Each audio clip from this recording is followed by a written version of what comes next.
It's very difficult to find a guy that has more in-octagon experience against elite competition than Uriah Faber. He's got knockout power in his strikes. He's got elite wrestling. He's got a fantastic submission game. He's bound and determined to wear that UFC strap. And standing in front of him is one of the most dangerous guys in all of the UFC, former lightweight champion Frankie Edgar. This is a very, very interesting fight for both fighters.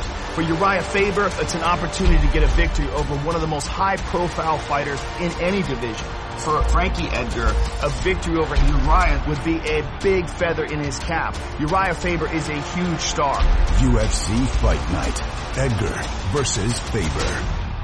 Welcome to this week's edition of the MMA Analysis podcast. I am your host, Lance Fishel. Jay died. I don't know if you saw the reports, but we're trying to get more information, so maybe we can fill in later in the show. So first up, my first co-host since Jay's dead, Brad Taschuk. Brad, how's it going? How's the ice and stuff in the middle of the summer? Actually, the ice is gone, so that's cool. It happened like a week ago. I finally saw the last piece of snow and ice just disappear. So, and I'm not even joking about that. That's a real thing that happened up here. So, hate my life, and that's why I killed Jay. It was 90s here last week, and I went swimming all weekend. Yeah, we had a day that was 25 degrees out, and there was still ice out. Holy shit! Wow. Yeah. That's 25 degrees Celsius. Oh, I don't know what that is. That's like... Yeah, what's Celsius? Yeah, is that like Celsius fake? Would be like 81. That's warm. What? Yeah, and there was still ice that survived. It's fucking mutant ice. It's ridiculous. Why? I don't understand. 25 Celsius is 81? Yeah.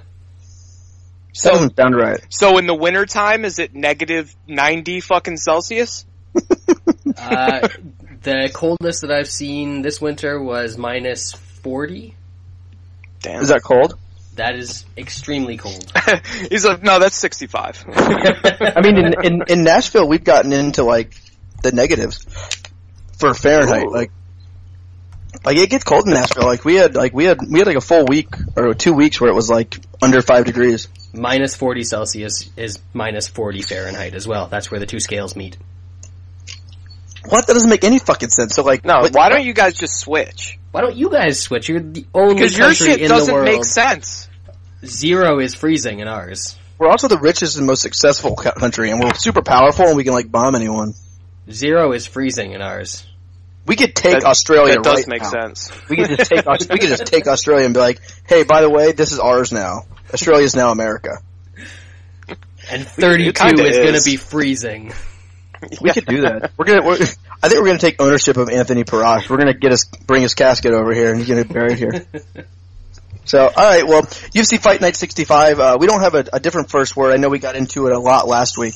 Oh, Brad, just to double check, are you recording today's show? Of course I am. What kind of question is that?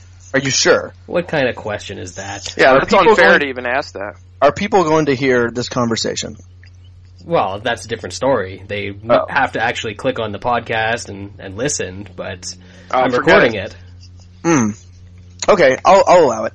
Alright, so no first word this week as far as a different topic. Really nothing happened besides a guy may or may not have died. So UFC Fight Night 65, Stipe Miocic versus Mark Hunt. So I guess the first word will kind of target around the main event here. And, you know, Stipe Miocic did some work on Mark Hunt, and everyone talked about, you know, the late stoppage here and everything, and really, I guess, Brad, I'll start with you, and I'll get into it afterwards, but of this late stoppage, and I kind of see a little bit where the ref was coming from, just a little bit.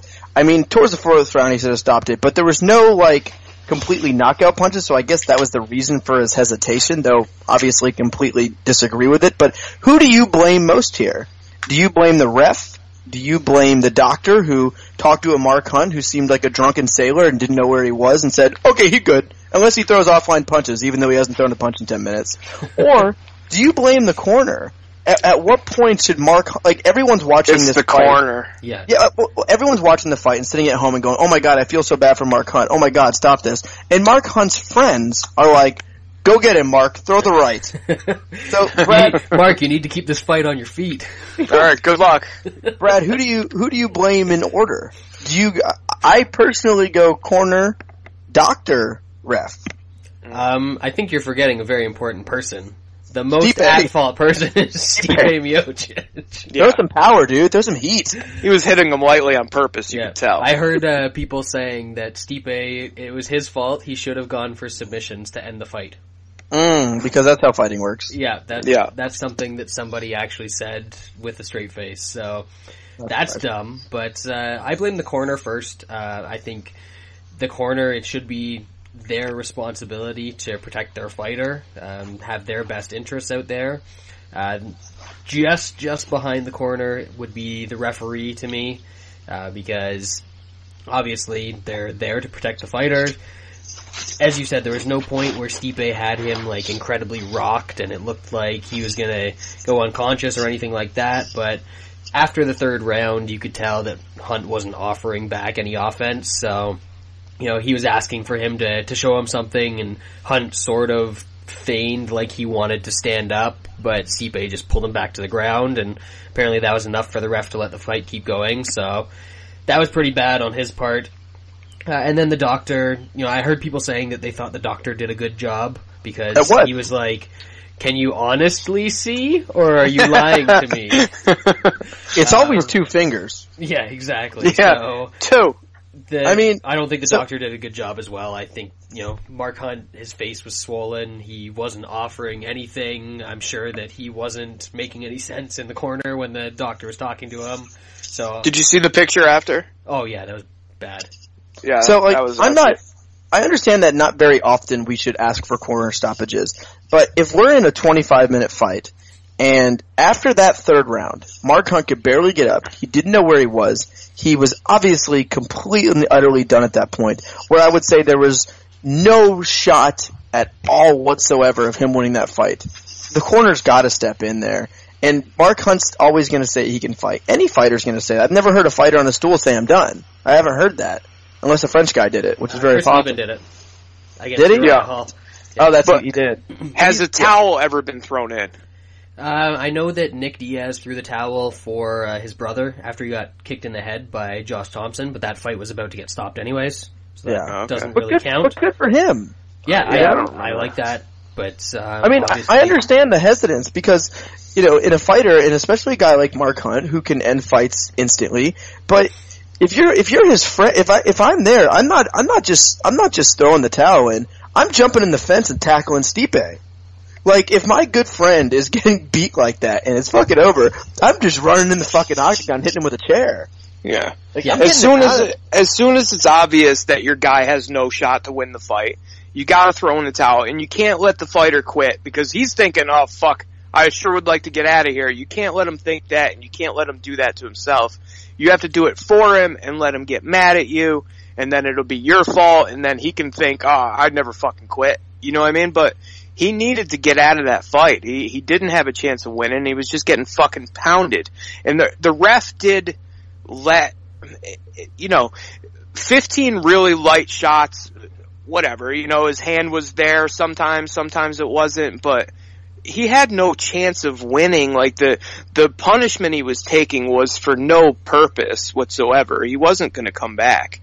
The other thing is, when I see people really get crazy about that fight, it's a little bit cute. Because if you watch boxing forever, you've seen people get beaten to death in the ring before. Yeah. That's where you get brain. And I think the other thing that comes out of this, I hate it, and I see it so much where people are like, this is taking years off Mark Hunt's life. I'm like, is it? Is it taking years off his life? Is that happening? It might be taking quality years off. I mean, maybe, but we don't know. Yeah. We don't know. He could be fine next week. He probably is. We don't know. But I think there's a lot of blame here. I think it's all over the place. But I think it just comes down to me is the corner needs to step in and save their guy. And when the doctor looked at him after the fourth round. That was 20 minutes of death. And he was also, he could barely stand at that point. He was so tired. He was beaten up. And the doctor the ref came over and basically said, "Will you stop this fight?" And the doctor was like, "No." Like, it's over at that point. Stipe wasn't landing bombs, or Mark Hunt really was defending himself-ish most of the time. He had his hand up, he was throwing back punches here and there, but it was over. and it should have been that way. But one last thing before we move on. All the MMA people that are like, oh, I stopped watching the fight because it was so disgusting and all this sort of stuff, saying, that this is, setting the sport back and things like this. Seriously, that's cute. Get over yourself. You're enough. watching people who are competing in a contest where the goal is to incapacitate their opponent in one way or another. They're so quick to get on their fucking high horse about it. You're already watching people try to beat the shit out of each other for your enjoyment. Like, stop already. Enough. Yeah. And ridiculous. Usually with late stoppages, there's two different kinds. There's this one where there's no huge shots, there's no he goes out, there's no, blah blah blah. It's basically like a prolonged stoppage. Yeah, he was kind of defending himself. At no point in time did Stipe land like 10 completely uncontested punches where Mark Hunt's hands were down at his waist or anything like that. So it wasn't one of those. I mean, the ones to me that are really bad are where like a guy goes out and then he kind of wakes back up and then they keep letting it go. Because to me, like, I'm not a doctor by any means, but I feel like if you get knocked unconscious and are possibly concussed, and just because you come back too does not change the fact that you probably have a concussion. You're still in a fist fight. Yeah, agreed. I think that's much worse. And how many times do we see that? Like that Pat Barry-Czech Congo fight. Those guys both probably had a concussion. Oh, absolutely. Yeah. Mark Hunt probably suffered a grade 1 concussion, which is just like a mild concussion. You're dizzy, that sort of stuff. Maybe, I've had those from playing lacrosse. But he didn't take any huge shots because a concussion is where, it shakes your brain, basically. Yeah. And none of those shots were, like, gigantic, I think it's worse if you see, like Frankie Edgar in the first Gray Maynard fight. He got dropped 5 times. I would assume that would take more life, time off your life than this fight. He got hit by a big fucking truck, like a shit ton on the button, Most of Stipe's punches were light on the ground, but either way, we don't need to go into this any further, so let's jump into the card. I'll read through the prelims, which were pretty good. Overall, I thought the card was pretty fun. So, starting out in the flyweight division, we had Ben Nguyen defeated Alp Askilic by knockout, 4:59 in the first round. Quick job by Askilic. I was kidding, I was doing the reverse. Welterweight, Brendan O'Reilly defeated Vic Gruchik by unanimous decision, 20-28. Boom. You guys were all about the Gruchik. Women's strawweight division, Alex Chambers defeated Caitlin Curran by submission armbar in the third round after getting demolished for 2 rounds. And you guys think I wouldn't beat these women in a fist fight? I never said that, Lance. Brad's always been a fight. Sean, do you change your opinion? Could I beat Alex Chambers in a fight? No. Alex Chambers. How do you say that? You can't. Because you don't train to fight every day. She does. If I gave her my arm... It doesn't look like she does, Sean. None of them do, but, So, in the position where she finished it, if I gave her my arm and started the fight like that, she wouldn't finish me. That's true. You know what I'd do? I would grab her arm, I would pick her up. You know how usually they pick them up and they slam them right back down in the same place? I would throw her over my head. Picture. Right over my head. I'm picturing. Yeah, so, come on, let's be real. And Lisa Ellis? Huh. Alright, middleweight division, Brad Scott defeated Dylan Andrews by submission guillotine choke. Good call on that one. That helped me with my DraftKings lineup. Women's strawweight division, Beck Rawlings defeated Lisa Ellis. I don't even remember any part of this fight. As you shouldn't. Lisa Ellis quit at some point. That's all I know. Yeah, women's strawweight. Got it. Middleweight division, Sam Alwey defeated Dan Kelly by knockout, 49 seconds, and had one of the best post-fight interviews we've seen in a while. Welterweight division, Kyle Noak easily defeated Jonathan Webb by split decision. I scored this 30-26 for Kyle Noak. Boom. Featherweight division, Dan Hooker defeated the corpse of Hatsu Hiyoki by head kick and punches. Brad, I'll start with you. Overall take on this, and you can't talk about Hiyoki because we don't want to get all sad. Yeah, I've already been sad enough about that fight, so not going to happen. Terrible hometown decision in the Noak Webb fight, but that was obvious. We all saw that one coming. Alvey did exactly, people were like, why is Sam Alvey calling out Dan Kelly? This makes no sense. This is exactly why Sam Alvey was calling out Dan Kelly, because he was going to knock him out and get some money, and now he's going to go and fight another guy, and the guy that He's probably going to lose. The guy to that his Elias. wife called out. Yeah, exactly. His He's wife probably called going to out lose to Theodora. Elias. I think his wife just wants to stare at Elias from across the cage and swoon He'll a little bit. He'll knock Elias out. Maybe. Did you watch Fat Elias last He night? looked like shit last Yeah, time. he did. Like, honestly, for a guy I was pretty fucking high on and a guy who looks good, I've never seen a transformation where a guy in that weight class looks like that. Yeah. After how he It'd be normally... interesting to see what he looks like weighing in for the Alvey fight when that gets booked. But yeah, He other than looked that, a whole bunch of shitty Australian fighters doing shitty You would Australian think things. you would think Theodora went up 4 weight classes in that fight. Without It did, yeah. I went. You ever seen the movie The Great White Hope? Yeah. Oh yeah, And what's his? It's one of Damon the Wayans. Yeah. That's what he looked like. Yeah. He's rubbing his stomach in the corner, smoking. That was so awesome. Oh god, that was really good. Sean, do you have any thoughts here?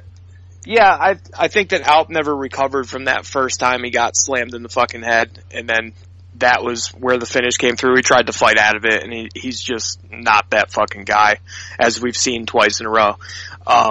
Maybe the fight prior to that, maybe, took it out of him. Who knows? Because I still think Nguyen sucks, but oh well. He does.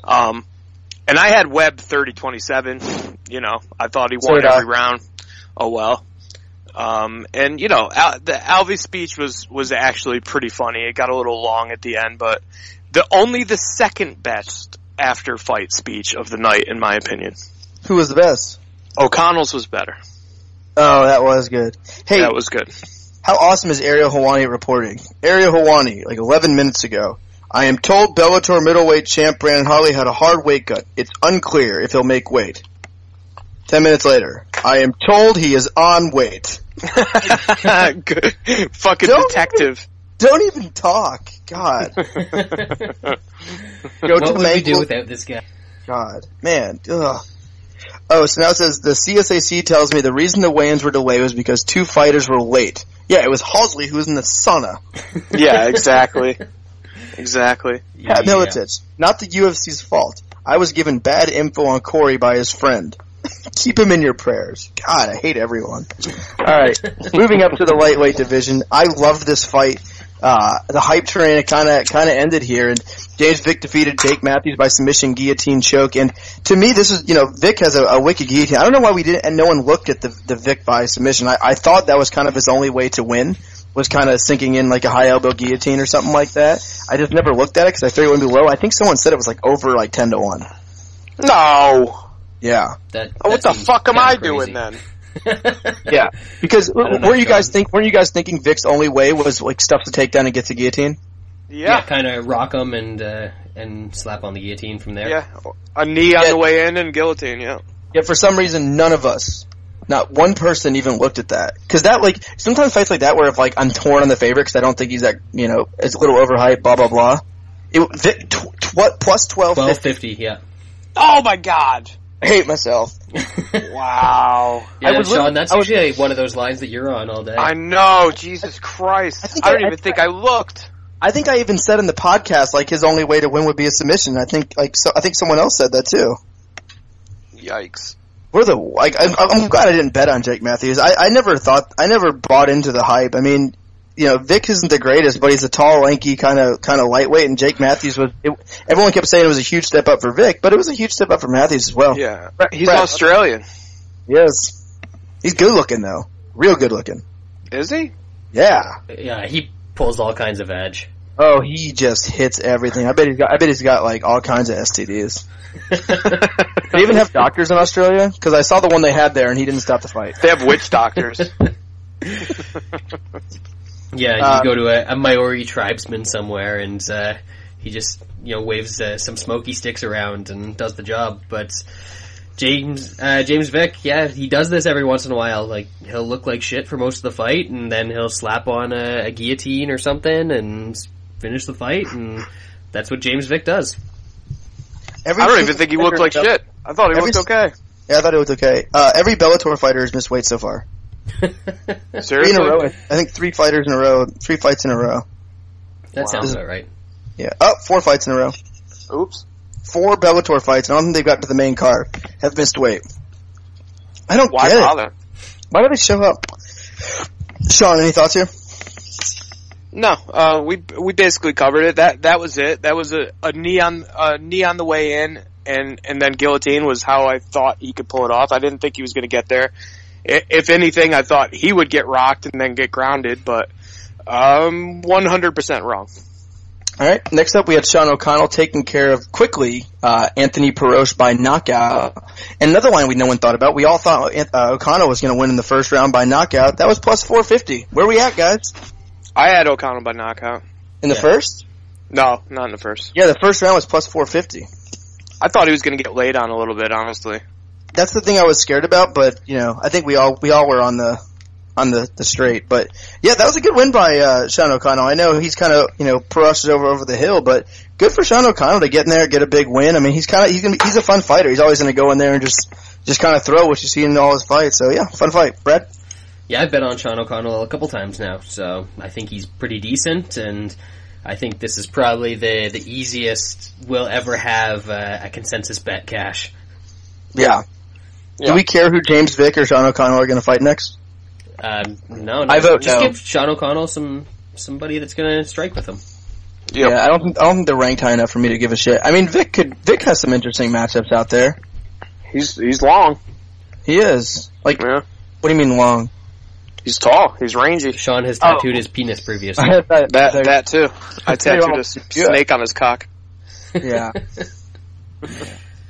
All right. Moving up now to the middleweight division. I'm glad I stayed away from this one as well, as Robert Whittaker completely just decapitates Brad Tavares by knockout. It was awesome because everyone hates Brad Tavares and he sucks. And man, maybe Whittaker was just in the wrong weight class all along. He's moved to 185. He's looked really good in both his fights. Finishing fights. He's got big power. I had a feeling like when they were walking out, there was something about Robert Whittaker. He just seemed so just like, I don't know, sometimes you see guys walking out and they look kind of nervous or they look whatever. Whittaker looked out like he was coming in the octagon just to rip someone's head off and throw it into the third row. He just had that look. I don't know, maybe I'm just going crazy, but yeah, good win for Robert Whittaker. Brad, did you see the look? I saw the look. He had those hungry eyes. He did. I would say.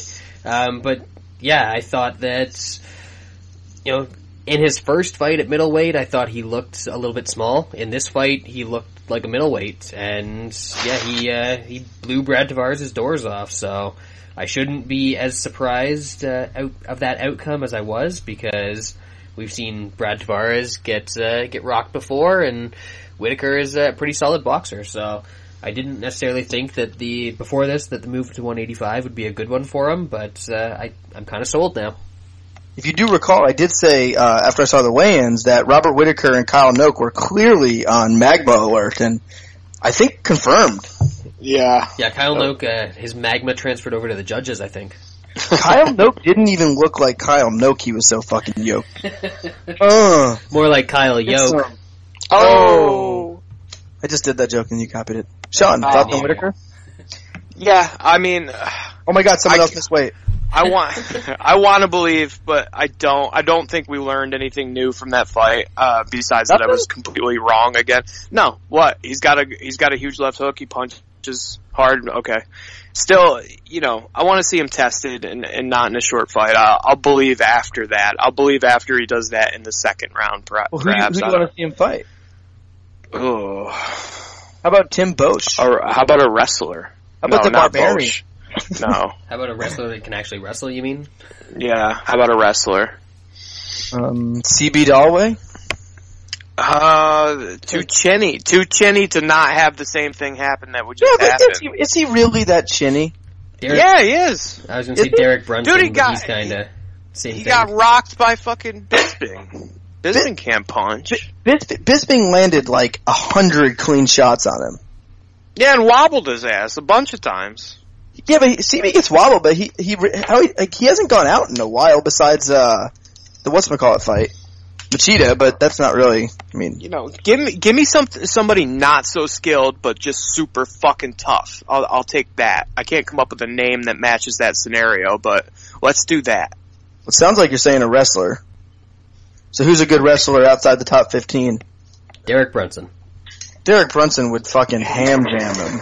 He's got some chinny issues of his own, though. When has he fought last? Is he alive?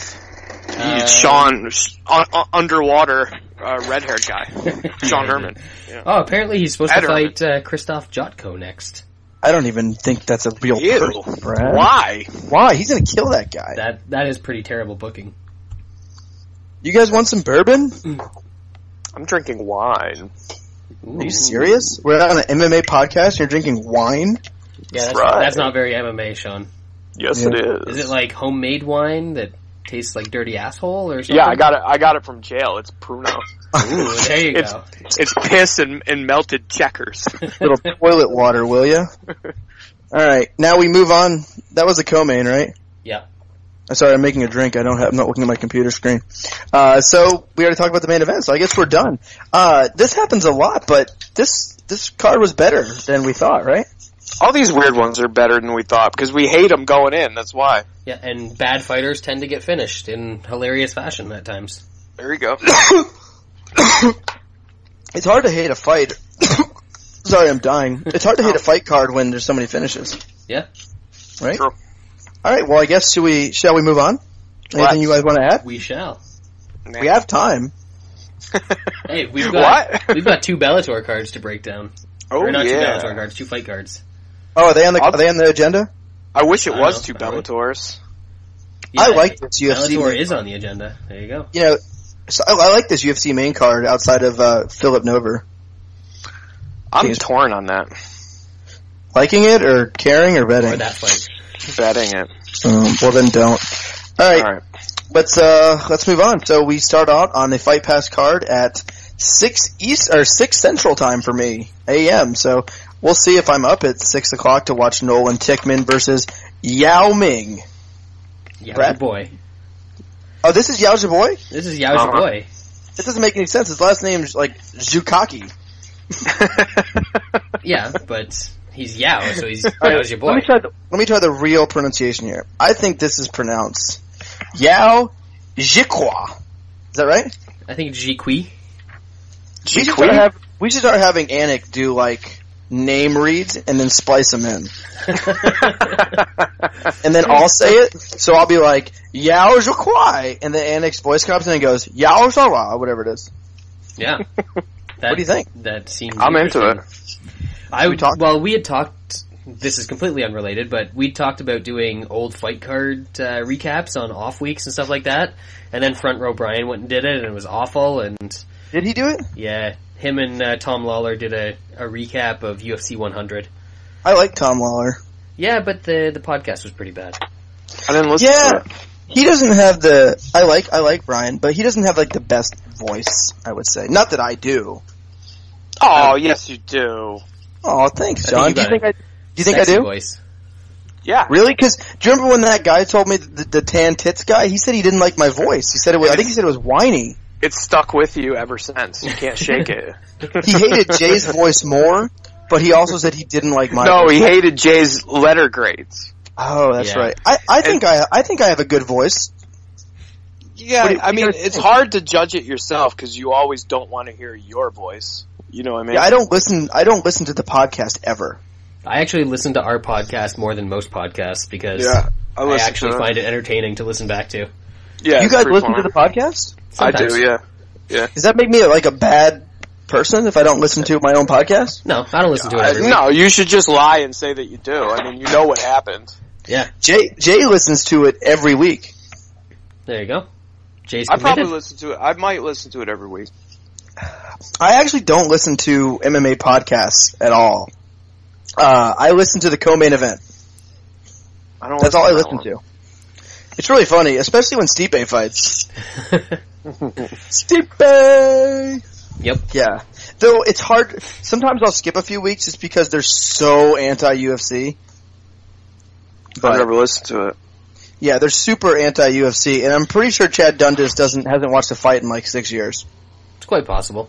Yeah, Folks is an MMA fan. Dundas is a writer. Yeah. I think Dundas is how- still doesn't even have Fight Pass, does he? No, so he gets paid to watch fights and doesn't watch fights. Yeah. But I do enjoy it. I feel like there's good comedic value there. I think they're very funny. Well, I feel like that would be, like, if any one of us brought just a friend of ours who has marginal interest in MMA, but can speak well, and has good jokes to riff off of us with, be kind of the same thing. Yeah, but he's a paid writer. Did you guys see my stuff that I was talking about on the Bleacher Report guy? Yeah, a while ago though. Oh, No, the like Harris guy or whatever his name was? No, this Nathan McCarter who does these complete guide by guide. I read them every week because they're so horrible. This week, first of all, there's spelling errors everywhere. Second of all, you can tell he has no idea. Like, it'll be a striker versus a grappler, and he'll tell the striker to grapple and the grapple to striker, or strike kind of thing. And then this week he was talking about the Marca Diva fight, and he goes, he was like, Marca Diva steps into this fight, like at home, blah, blah, blah. And he is a 3-1 favorite. So odds makers obviously agree he should win this one. Okay. Like, well, every single thing you said was wrong. And there was a spelling error in that sentence. Excellent. Maybe he's got a different Marca Diva. Maybe. I mean, I don't know. But, alright, well, let's kick it off here. We start in the UFC Fight Pass on the flyweight division. Nolan Tickman versus Yao Zhagua. Brad? Yep, I give Nolan Tickman a D. No, you don't have to do this. We don't need to do this. I actually think this fight's going to be alright. It should be relatively interesting. Nope.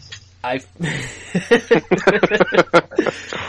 feel like Jaqui's just kind of a fun fighter to watch. He's going to come forwards, throw some wild strikes, and he can't really grapple. So this is going to be a matter of how Tickman deals with the pressure. And I think when I first watched the Frankie Science fight, I thought that his problem in that fight was that he gassed, but looking back at it, he was still relatively fresh in the second round. He just couldn't deal with somebody coming forward and putting offense on him. So I think that he might struggle a little bit here with Yao's your boy coming forward and just throwing all sorts of haze at him.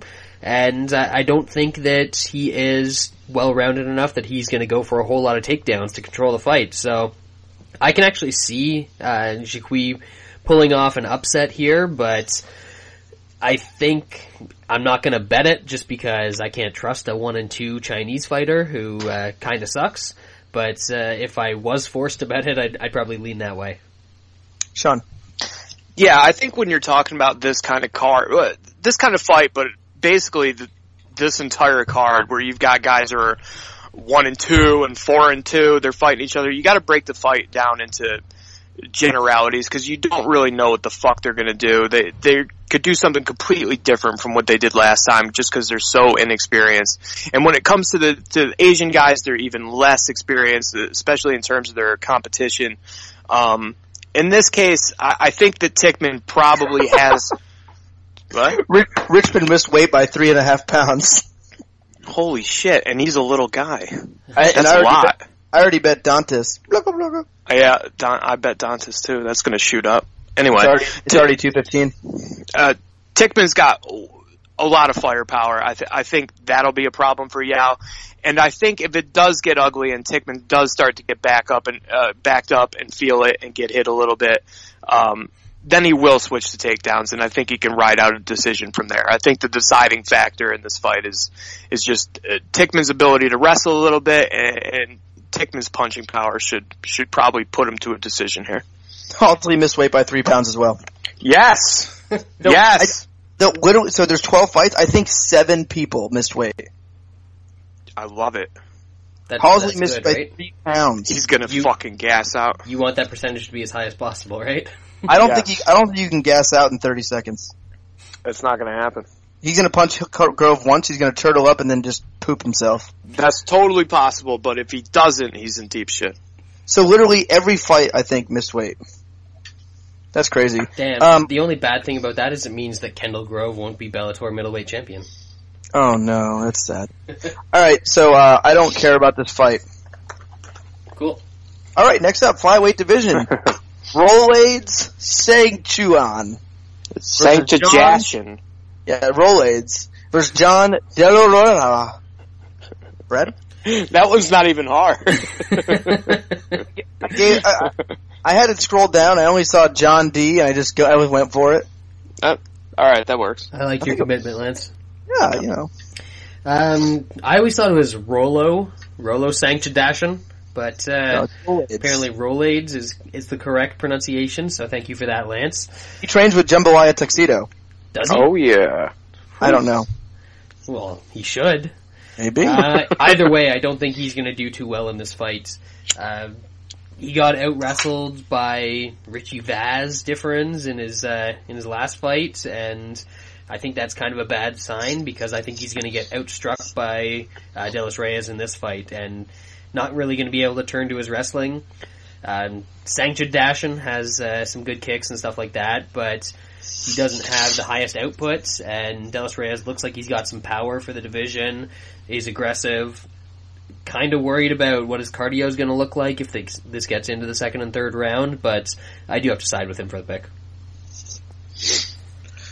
So that's not right. All right, Sean. Yeah, De Los Reyes, back against the wall, has to win this fight. He is aggressive. He's a mean little brawler. I think he's probably better than his two defeats made him look. Sanchez Dashin is kind of a, Asian. He would need. Is he? Yeah, he's a little Asian. Yeah, Right. He would need to survive a lot early and then grind him out after he's gassed out. I don't think he survives the early. I think he gets taken out. I think the come forward and the firepower is going to be too much for him, and I think he gets taken out of there. All right, I'll take. So the first fight, I'm going to take the Yao Jikui, and in this fight, I'm going to take. The not Asian. Good point. Well, he's still kind of Asian, but he's like... Oh, is he? He's like... Is this like that French black thing? Guamese or something like that. Guamese, huh? Yeah, Right. Guamese? He's from Guam. Yeah, It's a Guamian. It's a Guamian. That doesn't sound right. Guamanese. Oh, come on. Asian. Guamanite? Whale's vagina. No. I think so. Yes? Okay. Maybe. All right, let's move up now to the bantamweight division as we have Ning Guacho. That sounds right. That didn't sound right at all. Ning Guacho.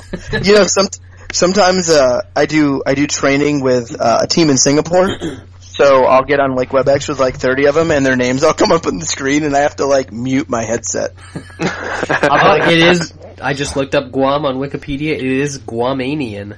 Guamanian. Yeah, That's perfect. I'm a genius. Because sometimes someone will like ask a question and I can't hear them, so I want to go like, who is that? And like they're like, oh, it's Kajo Swado. I'm like, oh, it was you. Okay. So in Singapore, they kind of speak English, I think would be the best way to... It is their first language, which I didn't know till recently. But they're not good at it. Like, I'm good at English, because it's our first language. But in Singapore, it's their first language. So if that's their best language, like, what the fuck? Right? Yeah. I mean, gee. Did we cover this fight yet? I don't remember.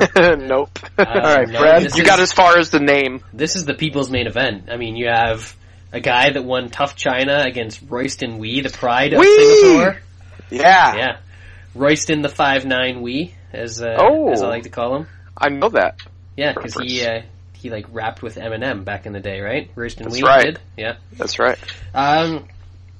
I've made money on Royston Wee, but I am not going to be betting him here. I know a lot of people think that he's going to be able to do his thing where he comes forward, gets takedowns, and just rides out a decision with shitty top position and not much else. But I don't think that's going to happen here. He struggled against basically a similar fighter to Ning Guangyu in his last fight, except it was a smaller, weaker version of the fighter. So I think that Guang Yu is going to come forward. He's going to throw some punches. Royston Wee doesn't seem to like to get hit. And then when he goes for takedowns, his wrestling kind of sucks. And I think that Guang Yu is going to be a little bit stronger. He's going to be able to avoid the takedowns and strand Wee on the feet a little bit here. So when it opened up, I was tempted to bet Guang Yu, but then I remembered that these are both terrible Asian fighters. And then now I think the line's basically even on the fight, so I'm not going to bet this, but Ning Guang Yu for the win. Yeah. How do you know who these people are? We watched them fight. Yeah. Did you really? This one's easy. He won the fucking tough thing. There was a tough in China? Yeah. I thought that was a rumor. Nope. It was real. Is this a rematch of the Tough China finale? No. Royston did not make it onto the show. So he was on Tough China, so you lied. The other guy. Nang Chu Kong? Yeah. That's the one. So Nang Chu Kong was on the show, but Royston Wee wasn't on the show. No. Correct. He did not. Why was Royston Wee not on the show? Because he was too busy. He's in Singapore, he speaks English. Because they wanted to bring him in for that Singapore event, so they would have a hometown fighter to cheer for. So if you want to see what a kind of English speaker does, who's their first language yet can't speak it, I guarantee if you listen to a Royston Wee interview, you'll go, he speaks English, but, huh? Kind of like Hawaiians, right? Yeah, basically. Racism. Yeah. I must be one of those guys that Brad's talking about, because I think Wee gets the victory here. Again, Who's Wee? Is he a fighter? Wee. No, meaning me and you. We beat Xiang Zhang. He beat Yao Shangzhui. Of course he did. Why wouldn't he? Actually, I thought he lost that fight, Lance. No, it says clearly he won. That's right. Xiao Shangwei lost. He's 1-2. Gang Yu likes to not punch and not do things, and he likes to feint over and over again. And then when he finally feints, like he kind of jumps at you with his right hand cocked over and over again, and then finally jumps twice and then throws it. It's really fucking ridiculous. But dude has gotten warned for not fighting more than one occasion. Again, shitty guys, inexperienced guys. You got to break it down kind of in generalities. And the one thing is that Royston Wee finds a way to win. He's single-minded when he's on top. He's not great at fucking anything, especially his stand-up is shit. But he wants to win. He finds a way to win. He pulls out a little extra and scrambles. No doubt he gets reversed and he gets thrown around and he's going up in weight. I get it. But the one thing is he just keeps on trying and keeps on putting his nose to the grindstone and keeps on going, keeps on trying to get top position. And I think that's what he's going to do. I think he's not going to need to force takedowns on a bigger guy. I think he's going to wait until that second hop, go underneath it, and take it down. And then from there, it might be a scramble where he gets right back up. It might be a scramble where he ends up on top for long enough to win a round or gets his back for long enough to win a round. I think Royston Wee pulls it out 2 rounds to 1. And I have him in a parlay with somebody else later in the card. Yeah, Ning Jiao Kwong. That's right? Yeah, that was a good pronunciation. Yeah, he was a 3-time All-American out of Oklahoma State. 1-time champion, went to the Olympics, pretty good power. I think he won the Strikeforce heavyweight tournament. I think he's going to try to grind him against the fence, drag him down, try to out-wrestle him. Royston Wee has huge power. He used to fight at 170, couldn't make the weight, went up to 205, kind of a rejuvenation. I know he's not fighting Jones anymore, but I think he has that power. I think he can stop Ning Jiang Wang. So I'm going to pick Royston Wee by knockout. So that's your Bleacher Report breakdown? This is Nathan McCarter signing off. I actually have Royston Wee not inside the distance in a parlay. What was that number? Like minus 400 or something. 7,000? Yeah. It actually wasn't that high. It was way too low. I was going to say, that sounds like pretty safe fucking bet right there. Yeah. My breakdown was pretty spot on. Oh, sorry, that one was 580. It's still not terrible. No. It's not going to happen. Let's move on. We have, in the welterweight division, Li Jingliang versus Douglas Lima's brother. Brad? Oh, yeah. Yes, and I think... And Douglas Lima just missed weight. Oh, sorry. For the rest of time, this other Lima should definitely be known as Douglas Lima's brother because, yeah. I like loser Lima. Yeah, one of those guys in that family got all the talent. And it's not the guy that's fighting on Saturday. I'll say that much. It was me. Yeah. You know what the scary thing is? After watching a little bit more of Diego Lima, I think that Jingliang Li might actually be a little bit faster than him on the feet, too. Ouch. Scary and horrible for him because, he just doesn't do much well. He throws some leg kicks and I guess he's an alright grappler, but can't really submit anybody, can't knock people out, gets knocked out, gets out-wrestled a little bit, has bad cardio. What was that? I was making fun of that. You're from Canada. Out. About gets knocked out. Knock dude. Did you guys see Jeremy's DM? No. Holy shit, Lance. Shit my food out when I looked at that. How does one shit my food out? It's like that South Park where they shit out of their mouth. Yeah, there you go. But I think that Jingliang Li is going to outwork him, maybe get some takedowns, maybe just push him up against the cage, but he's going to probably win a decision here unless he lands one single punch, and then he'll probably knock out Diego Lima. So I've got him 3 units at plus 170 because I am way too confident in this Chinese fighter. Yeah. He's the only good Chinese fighter, right? I think he's the best one. He beat my Chode. He beat my Chode. And I thought he beat Taleb, too. I did. He beat my Chode. My Chode was spitting everywhere. Was it bleeding? My Chode was bleeding. There was juice coming out. Chode juice? Chode juice. It was traded at MMA Labs. It's a new supplement. Chode juice. Chode juice. Put a banana in there. Fucking. My Chode's not terrible. My Chode isn't terrible. It's not. Is it hairless? Sometimes. Sometimes. What does that mean? You shave it occasionally? It depends on the mood. Yeah. Sometimes you have different Chode moods? Sometimes you gotta keep your Chode fresh. Okay. I am also 1.5 units on Little Jingliang. I think Little Jingliang and the Beijing boys. Yeah, Little Jingliang. I think Brad broke it down correctly. Loser Lima is indeed terrible. He has some skills, a little bit of grappling skills. Stand up is terrible. And I think at this point what we're doing is dealing with a major fucking confidence deficit. He just knows that if he gets tapped in the head one time, he's gone. His brother's a fucking stud. I'm sure he feels terrible about himself. Now he's flying to the Philippines to fight some guy he can't pronounce his name. He's not in a good position. Jingliang. It's Lil Jingliang. It's Li Jingliang. You're so racist. Wow. Those conference calls have been doing you good. I work hard on my pronunciations. Li Jingliang.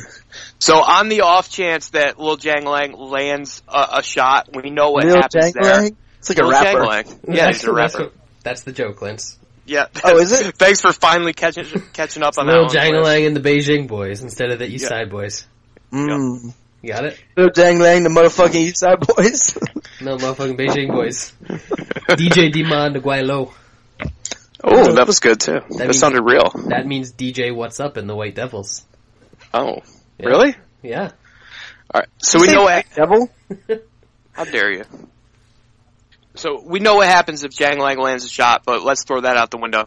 If he doesn't, I think he still can cage push him and do a little dirty boxing, drag him down to the ground, hopefully not get his back taken and not end up on bottom because that's how he'll lose. I think he can muscle Loser Lima around and pull off a decision, probably 2 rounds to 1. Yeah, I like Li Jingliang here as well, for a couple reasons. I think he's a little underrated because the entire country of Asia sucks at fighting. And I actually don't think he's that bad. I did score the fight for Talib and the My Chode fight for him. I don't think he's as bad as most of his Chinaman friends. I think he's a pretty big guy. He's physical. He's pretty aggressive. I heard China top team's better than the American top team at Tough. Ouch. Sounds about right. There's that. He's had no seizures lately. His nickname is Elite. That's pretty cool. Diego Lima sucks pretty much at everything. He sucks at striking. He sucks at wrestling. His sub game isn't great. I actually favor Jingliang Li basically everywhere in this fight. American top team Atlanta, that's not even a real thing. No. Like, they made that up. They did. I don't think that's real. His brother probably just spanks him a bunch. But I like Jingliang Li. Jay likes Jingliang Li. So that means this is the 5 Dimes consensus bet of the week. I think we got this at plus 165 with 170. 170. Yeah. Even better. So this is the 5 Dimes consensus bet of the week. Everyone go to 5dimes.eu. Check that out. It has all your great MMA odds and props and the best props out there. So check out 5 Dimes and Li Jingliang. And he's already down to plus 150. So it must be the MMA Analysis push. Yep. Gotta be. All right, let's move on now. Somehow we're taking forever, and we're not even doing anything. All right, let's speed it up here. Lightweight division: Zhang Lepang versus Cajun Johnson. Brad. Yeah, Zhang Lepang is probably the second best Chinese fighter, but that's not saying much because there's a huge gulf between first and second. Cajun Johnson's another guy. This is a somewhat similar fight to the previous fight where Cajun Johnson has a terrible chin as well, and if it gets tapped, he might get knocked out. But the difference is he actually has some skills. He's a pretty decent striker. He's going to be a better striker than Zhang. If it hits the ground, he's going to be more dangerous with his submission game. So I do slightly lean towards Cajun Johnson in this. I can't have a ton of confidence in him because his chin's pretty much shot, but I think he's going to pick this one up. His jaw was wired shut. Yeah. Whoops. If you don't watch Tough and haven't watched Tough for like the last 10 years, just watch that one episode where he fought Chad Laprise, because that was some real shit. I cried. It was a good episode. Pussy. I'm a crier, though, so it really doesn't take much. What a loser. I'm a loser because I cry like a bitch? Yes. I don't understand. Alright, I'll let you go on You're that. confusing me. Zhang Lepang. It sounds like a noise that comes out of a pinball machine. But he's an Asian fighter. Yeah. Everything that Brad said is right. I think that Cajun Johnson gets this done. I think he's probably the better grappler here. I don't think he'll get hit cleanly enough to send him out. It's like Brad said, it's a tough call because of his chin. If the chin wasn't a factor, then it would be an easy call. I don't think Zhang Lepang is the stand-up threat that he needs to be to get rid of Cajun Johnson. So I'll take Cajun Johnson by decision. Will you? I will. Are you sure? I'm positive, Lance. I don't bet on fucking pinball machine noises. That's fair. Alright, I'm gonna go with Zhang Lepang because Cajun Johnson sucks, and I don't like anyone from Canada. Even Brad? Well, Especially me. Alright, next up, lightweight division, Tang Yu Bang Bang versus John Tuck. Fred? Bang bang. Bang Bang! Hello, boys! Uh-oh. What? Jay's back from the dead? We thought you died. Yeah, we actually thought you died, Jay. That's false reporting. Some journalists didn't do their due diligence. I gotta say I'm a little upset that you're not dead. Aw. Not like super upset, but a little Just a little, yeah, a little I guess Barry's gonna have to write me back into the will now, so. I'm disappointed. I'm very disappointed. There you go. Hey, Jay, do you want to break down John Tuck and Bang Bang? We basically covered nothing while you were gone the whole time. Yeah. Well, there's not much. You missed my F grade, so. Who's the F? The Fs are for Yao's your boy, he's an F. Wow. Ouch! Ouch! Yao's your boy, and Ning Guang Yu is also an F. Thank you. What's Royston Thank Wee? you. Royston Wee is a D minus. D plus. Oh. Ridiculous. D minus. Why is Gang Yu such an F? Please explain. Why is he not? There's no time. Jay, I break down Zhang agree Lepang. with you. Okay, good. I guess why not break down this fight? So, I got John Tuck a D and, Bang Bang a D plus. I don't know, I think John Tuck's the worst fighter out of MMA Lab, period. He has to be, He's no? actually not training there anymore as well. That would explain it. Where is he training? I have no idea, but It's not his basement. That's not a good sign, though. no. Ooh, maybe I'll bet on the Bang Bang. Already And did it. Bang here. likes to strike, and Bang hits pretty hard for, an Asian fighter. So, And John Tuck's another Guamanian. why is Bang the underdog here? Because Tuck's better. Because the No, he's takedowns. not. No, Yeah, come Tuck's on. Come on. I'm going with Bang. He's plus 400 inside. Isn't that kind of the way he would win? Yeah, that's No. not bad. John Tuck can take a punch because he's got that, like, Samoan head. Yeah, just not in the third round though. When he wants to go to sleep, give up. Yeah. But But yeah, I like Bang to win. As a dog, and I got Bang rated better. I'm definitely gonna take Bang, but I don't know about a bet. This card just feels so. Yeah, at least the undercard. The undercard is just yeah. yeah. Brad, you all can right, Brad. Yeah, I like Bang Bang here. I think that Tuck is going to be dangerous in the first round. If he gets it to the ground, there's a possibility that he gets a sub, but outside of that, he has always had terrible cardio, and he loves to get hit by everything his opponent throws. So I think he'll probably win the first round, and then he'll drop the last two, and Bang Bang's going to take a decision here. Plus 135, 1 unit. Yep. Sean?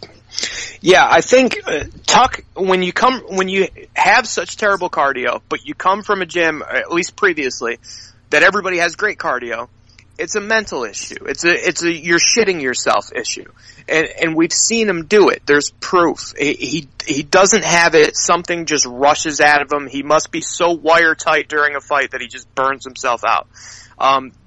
That being said, Bang comes forward, hits super hard, doesn't have the best cardio of himself. That was a lot of whiskey. Doesn't have the best takedown defense, but hits super hard, tries to kill you, and takes a massive beating if he needs to. That kind of pressure on a guy who shits himself will usually make that guy shit himself. So that's what I'm hoping for here. If he survives the first round and doesn't get subbed, he comes back in the second and maybe even finishes in the third when Tuck is all tuckered out. Ooh. I got one unit on Bang plus 135. Cleveland's up 14 and Kyrie Irving isn't playing at halftime? More like John Suck, am I right? Cleveland closes us out, Lance. Come on. Oh, I know, but like Kyrie Irving got hurt and he's not even playing anymore and Cleveland's up 14 at the half. Yeah. That's because And LeBron Matthew beat for Dellavedova is holding it down for the white boys. Yeah, where's he he is- from? He's Australian? James Jones has 3 threes. I thought he died. He should have. Do you think J.R. Smith is going to give every woman in Chicago the pipe tonight? He'll try. He's Try. You want to get the pipe? He's the best athlete. Some woman's gonna come and punch him in the face, though. So, Tang Yum Bang, John Tuck, is it my turn? It is. Yeah. So I don't know who Tang Yum Bang is. I know John Tuck sucks, but do I take a guy who I know sucks versus a guy I don't know much about? Yes. Have you ever played win, lose, or draw? No, not win, lose, or draw. Let's make a deal. Come on, Lance. I'm going to take Tuck. You always take what you don't know. I'm taking Tuck strictly because Brad is on Bang. That's probably a good way to bet fights. This strategy has won me 1 million units this year. Yeah, it would. Alright, let's move on to the featherweight division as we have Mark Adiva taking on Levan Makakashvili. Okay? We finally got to the smelly cock. Good to know. Story of my life. Yeah, We're so far behind. We got to talk like real fast. Sucks for you. I got Mark Adiva D+, smelly cock a C. He's pretty decent though, from what I've seen. I think this is the guy that Lance made fun of, like that Valentine's Day card, because I said he was a Georgian wrestling champion. Lance said there was like so many great wrestlers. Oh, this is him? in Georgia. Yeah. That's him. Except what Lance doesn't realize is that why did he fight? like Georgian wrestlers have won like 10 gold medals in the Olympics in wrestling. So Yeah, but that's like freestyle and Greco. That doesn't count. okay. Unless you're Yoel Romero, but yeah. Why didn't he fight? He said that Because- Nick Lentz was scared of him. I forgot, but it was the day before. I think it was. Lentz got the flu. Yes. Lance was Lentz sick. sucks. Speaking of Lentz, does anyone think that he's actually going to fight Oliveira again? Because I don't think I hope he does, because he's going to get like calf slicered. I guess if his calf's really going to explode. You know, I'm really excited about Frankie Edgar this weekend, but just think, in a couple weeks, we get to see back-to-back fights with Drew Bronx and Carlos Condit. That is Nice. awesome. Yeah. I know, it just came. Awesome. Okay, you're allowed. I Excuse started me. little jangling in my balls. Excuse me, sir. You can't do that here. It's so much better when I get real drunk during shows. Yeah. I think so. Remember I used to get really drunk during shows? You used to get really bitter. I used to literally have like 3 or 4 drinks like during an hour show, and Pete would almost have to like wake me up. There'd be like messages on the Skype chat. Lance, your turn to talk. Oh, all right. Jay, you already broke it down by you were enthralled by the Georgian wrestling champ? No, I mean, my basic point is, I think Adiva is actually fairly decent. He uses a lot of leg kicks, but the way I see it happening is that from the tape that I saw, Smelly Cock catches a ton of leg kicks. He's really good at that, and he leads that into takedowns here. So I think that's going to be pretty apparent when this fight plays out, is that he's going to catch Diva's leg kicks. He's going to take him to the mat, and he's going to be in top control for the majority of the fight. And that'll allow him to get the win here over the Filipino fighter. So I like Smelly Cock, but I'm not going to bet over minus 400 on the debut. Wait, you like what? Smelly Cock. Yeah, I like Smelly Cock. Who doesn't? Especially when it's Sean. Yeah. Sean has the best smelly cock. Did you see the picture I tweeted out of Sean's dick? It's also very colorful with tattoos. Yes. Yeah. My snake dick. Yeah, it was a good dick, Sean. That's a solid piece. Thanks. I'm proud of it. Brad, carry on. Yeah, I'm picking Makakashvili for the win, but minus 400 on a guy making his UFC debut, and he's the type of guy that doesn't really fight to his best effect. Even though he's a good wrestler, sometimes he likes to stay on the feet and bang a little bit. And against Mark Adiva, that could be a bit of trouble, because Adiva's actually a tough striker, throws a lot of volume. So I think that Makakashvili can fall back on the wrestling if he really needs to, but I think it's going to be more interesting than people expect. It really does sound like Makakashvili. Makakashvili, yeah. Like, it really does. Like, every time someone says it, like, I look at the name, I'm like, yeah, it could be it. I think you got it. I think it's Makakashvili. Was that Sean who said that first? Yeah, that's some of Sean's finest work. Makakashvili. Oh god, it's so good. I love this spot. I'm so glad that Brad said that about not fighting to his best effect, because when I went and researched this guy, I was like, oh, he's a grappler. That's why the line is like this. And then I watched 5 of his fights, and he's never super hunting the grappling. He's never really super about the takedown and grind as much as he doesn't know how to wrestle. His Georgian wrestling pedigree should show. He looks like a slow stalker who was trying to stand up and throw some lazy looping stuff. Adiva is a pretty fucking good striker, in my opinion. His leg kicks are super hard. His head kicks are fast. His straight counters are nice and sharp. And if you watch that Souza fight, he was never out of that fight. He dropped Souza twice. He tried to counter every punch that Souza threw.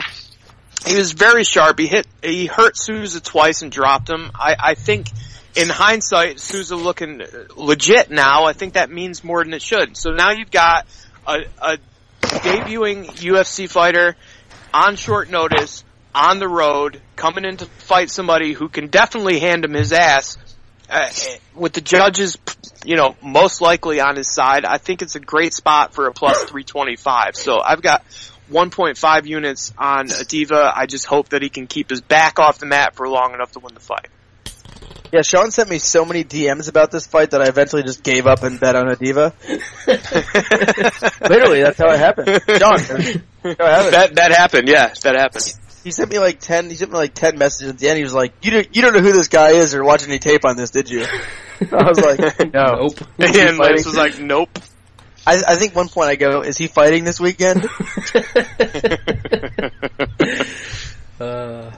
Good times. Makakashvili. But yeah, you tie in what Sean did, and then this guy was a Georgian wrestler. The country of Georgia. Yeah. They have wrestling. Carrington Banks, 4-time Georgia State champ, doesn't know how to wrestle anymore. I don't know if you saw that. So yeah, I'll take a div. I got 1 unit on him. Next up, do you guys want to cover this next fight? What is it? Nover versus... It's an interesting fight. 30 seconds on the clock for each guy. All right, 20 seconds. Featherweight division, Philip Nover, really, versus Yuchunayim. Jay? Yeah, I got Nam C-, Nover D+. Pretty simple here. Nover is so far past it. I mean, that's really the reality. He's really a never was at this point. Nam, at least, is entertaining. Fighting near home, so I'll go with Nam here. But I'm not betting this one. Brad, tan tits. You know what my favorite part about people breaking down this Felipe Nover fight It's that they're like, hey, Felipe Nover's not that bad. He fought Marcin Held when Held was like 15 years old, and he did all right. He almost didn't get his ass kicked in that fight. You think he felt Marcin Held before he got his first pubic hair? Definitely, 100%. Wow. Yeah, that's the logic that people are using to be like, hey, Felipe Nover has a shot in this fight, but he doesn't. Yuchil Nam is fun. He's going to come forward. He's going to put a lot of offense on Nover. Nover's one of those guys that doesn't really like to have people hitting him, so that's kind of bad when you're a fighter. So I think that he can survive, but he's not going to win a decision here. Nam's taking this fight. Bellator's stripping Halsley regardless? Really? Huh? Why? It said if Halsley wins, the belt is vacated. If Grove wins, he's champ. Wow. What weight class is this anyway? How good is that plus 500 looking? Not good. Still gonna lose. Come on. Yeah, if you missed it, 5 guys from Bellator missed weight. Halsley by 3 pounds. Richmond by 3 pounds. What is wrong with these people? Oh, it's Bellator. It's not a real fight organization. I think you're kind of right, though. These guys just don't think it's real. So they're like, what the hell do I care if I make weight or not? Where am I going anyway with this? Well, they've got that sponsorship money that nobody else has, so they're just counting on that. No, not yet. Other guys got sponsorship money until July. It's like before and after sponsorship. BS and AS. Brad, did you break down this fight yet? I don't recall. Yeah. He did. Sean, I talked about Marcin Held, remember? What about Marcin Hell's pubic hair, right? I think Nover does have a shot if Dude gasses out. That's it. I won't pick Nover, though. Next. All right, now we move on to the co-main event of the evening as we have Hanyu Lim taking on some dude. No, not some dude. He's a Medoff. He's the Magni Medoff. He's the darkest Medoff in all the land. Yes. He's the dark He's Medoff. from South Russia. Can we call him Dark Medoff instead from now on? Dark Medoff. I think that's racist. Break it down. Even if it is. I got both these guys at C+. You know what? If the first time this fight was announced, I was like, Hyung-Yu Lim's got this in the bag. The more I think about it, though, oh my god, this fight, this is a really tough call because Hyung-Yu Lim sometimes gets kind of complacent in his fights, and sometimes he gets confused, kind of like his boyfriend in crime, Stun Gun Kim. I mean, Magny, he seems to come on during fights. He can grapple a bit here. He can frustrate opponents. He frustrated Tim Means, which was, in hindsight, is a really good win for him. I know Lance is going to say it's controversial, but whatever. I don't remember that fight, and I think was I there? Yeah, you were. And I don't remember it. Exactly. That's how Neil Magny fights. Yeah, he got Magnied. I got Magnied. I fell asleep. That's what he does. Well, Magny doesn't put people to sleep, Lance. He just makes people kind of stare off into space, which is probably what happens. He puts people to sleep, all right. I fall asleep with every one of his fights. Not with punches, though. Even when he finishes fights, they're still fucking horrible and boring. Yep. And that's the thing here. I think he might do that here. Do you think he's going to finish Hanyu Lim? No, I think he's going to win a Magnum. I think he could win a decision. I think Lim succeeds really well when he's able to just kind of bully and outsize people, but against Magny's about the only guy in this weight class where Lim's not going to be the taller, rangier fighter in the cage. Yeah, the only worry with Neil Magny is though that Lim could finish this fight at any point in the 15 minutes. So if you bet Neil Magny, you're basically to be on you're basically pissing your pants the entire 15 minutes until the final bell is going. So I will absolutely pass on this fight, but begrudgingly, I'm gonna pick Neil Magny by decision. Yeah, Bradley. Yeah, if you bet Neil Magny, you're going to be pissing your pants because he's going to put you to sleep and your hand's going to fall in a glass of warm water. That's why you're going to piss your pants. He's the worst fighter ever. No, he's not. But I think the safest line in this fight is Neil Magny not inside the distance is minus 400. And really? Yeah, but what if Hanyu Lim literally just is like, even though he's in the fight, he's watching Neil Magny and he just falls asleep. He just falls over. You've been Magnied. That's a danger. But you've been Magnied, bitch. I think it happens less than 20% of the time, Lance. Just slightly. But yeah, I think that Magny throws a lot of strikes and yada yada yada, but they don't hurt. Young Yu Lim doesn't. They don't hurt. They don't. Young Yu Lim doesn't care about getting hit. We've seen that he'll eat some shots to land his own. And Neil Magny always does this thing where he does his double jab and he's sliding off to his left, and it kind of looks like he knows what he's doing, but I think he's going to slide right into Young Yu Lim's right hand, and he's going to go night-night in this one. So I like Lim. I think that even if he doesn't land that knockout, Magny's been taken down by pretty much everybody that's tried to take him down. Even a one-legged Alex Garcia was able to take him down repeatedly. So Lim isn't going to try to take him down. No, Lim's going to take his fucking head off. Yeah, well, I'm just saying that if he decides that he wants to get a takedown, then he can. Because Magny has no takedown defense. Does Lim have the most power at 170 in the whole division? Maybe. Lim has one tool. One thing. But I mean, pure power, though. Does anyone have pure gets you the fuck out of the cage power more than Lim at 170? I think he does. Maybe Robbie Lawler? Not like one punch. Johnny Hendricks used to try to hurt people, then he stopped doing that. Ellenberger can punch. I've got I don't know. one unit on Hyung Kyu Lim at plus 110, and I've got Magny not inside the distance in a parlay. Boo. Sean, should we even waste our time with this? Come on, man. Look, Lim has one tool. He has the big right hand. I get it, but What now about he's flying five. knees? He has good knees. No, That's the only big tool he has. Come on, that's not. He's the only. What? Well, never mind. Okay, everything he He's throws a huge is a home hog. run. Huge hog. He's Asian. He's Asian. No, but saying Well, only he's one different. tool is when you say he only has one tool, that tool is knockout power. That's not like random. It doesn't matter when ends you every know what fight to he look starts. for. The jab slide left is perfect because the jab slide left is to go under the right hand after Jab, the jab, jab. go to sleep. No, it's not going to happen. Look, jab Me, Madoff. not him. That's all I'm saying. Jab Madoff. He can win by takedown Madoff. He can get all kinds of Madoffs off on Lim. Madoff. How's he going to That's take all him I'm saying. down? He can take him down. got He can terrible go under wrestling. that. He can go under that right hand and take him down. He can stay outside and he can jab him. He can feed him leg kicks, which we know Lim loves to eat. He loves eating them. He can stay outside and he can Magny this fight. He can. And if it gets close, he can get takedowns and he can Magny this fight. What we're talking about is, does Magny get his head knocked clean the fuck off at any time during this fight? Because if he doesn't, he wins. So 3.7 units on Magny to win 3. Wow. Right, so a couple things. So first off, with the takedown, Neil Magny has absolutely zero wrestling.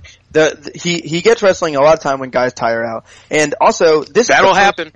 You said the first time people always say that Lim went 5 rounds and was the fresher fighter than Tyreek Safdie in a 5-round fight after getting hit 1,000 times, and he was still fresh in the 5th round. He could barely walk at points. He couldn't walk. That's because he was hurt. About? That's because he was hurt. No, he was huffing and puffing like crazy. Watch it again.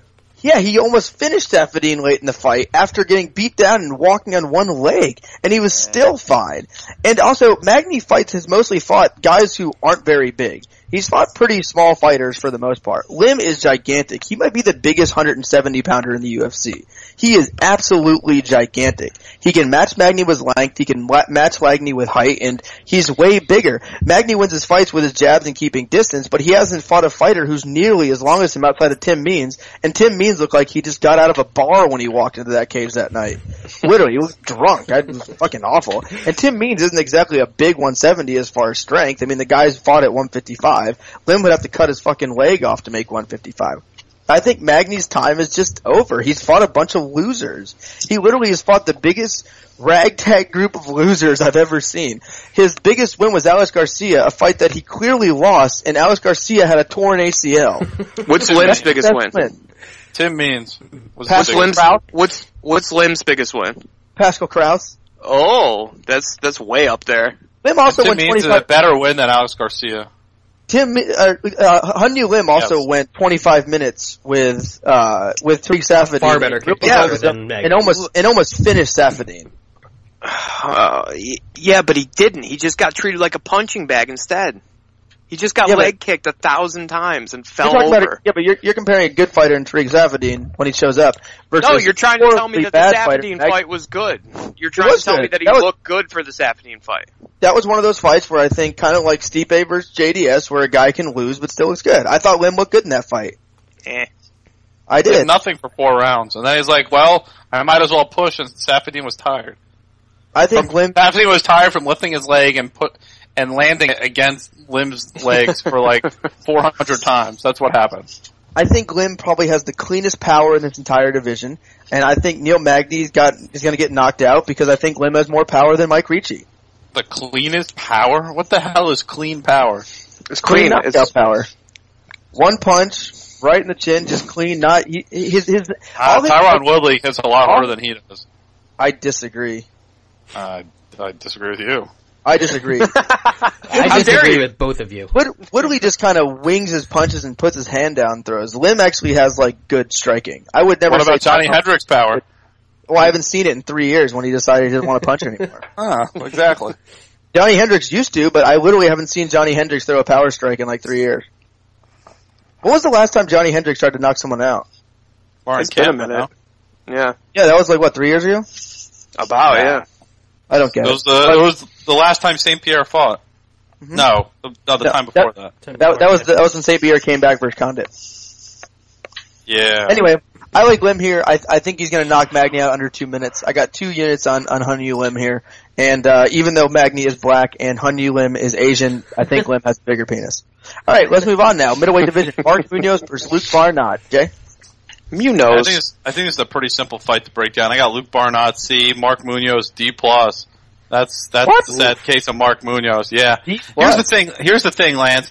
All these guys, like Gray Maynard and Koscheck and Munoz, their wrestling at one point was some of the best in their divisions. Arguably the best in their divisions. You can't put Koscheck in there. I don't think Munoz is ever a great wrestler in MMA. He was a good wrestler, but wasn't can't put Koscheck in there. You haven't heard my point yet. My point is, at this point in their careers, they can't even get to their wrestling because they're so tentative and nervous on the feet. They can't even get to that point where they can be dominant wrestlers. So I'm going to throw that completely out the window for Mark Munoz here.